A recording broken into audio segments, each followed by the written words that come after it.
Patay ang isang Vietnamese habang 7 pa ang pinaghahanap ng mga otoridad matapos di mano silang dukutin ng mga armadong lalaki sa may Tawi-Tawi kagabi. Samantala, hindi bababa sa 58 ang sugatan sa banggaan ng isang fast craft at barge sa Cebu. Yan at iba pang balita mula sa mga probinsya sa report ni Katrina Son.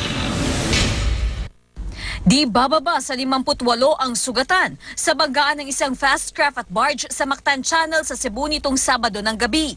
Ayon sa Philippine Coast Guard, pasado 10:00 daw noong Sabado nang makatanggap sila ng ulat tungkol sa banggaan malapit sa Second Mactan Bridge. Agad namang na-rescue ang mga pasahero at inilipat sa isa pang barko. Sa ngayon, sinuspindi na ang mga biyahe ng naturang fast craft at barge. Suspendido na rin ang passenger ship certificate ng fast craft at cargo ship certificate ng barge maging sa tugboat na humila rito.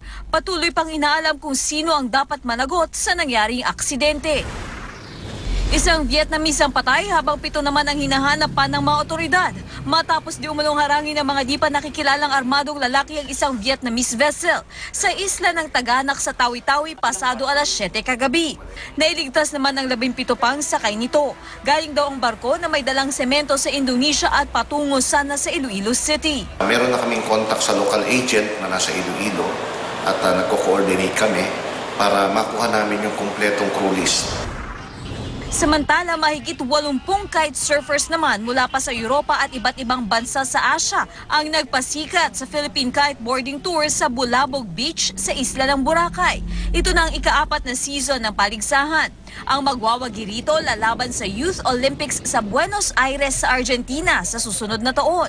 Bukas inaasahang magtatapos ang Boracay leg ng naturang patimpalak. Katrina Son, GMA News.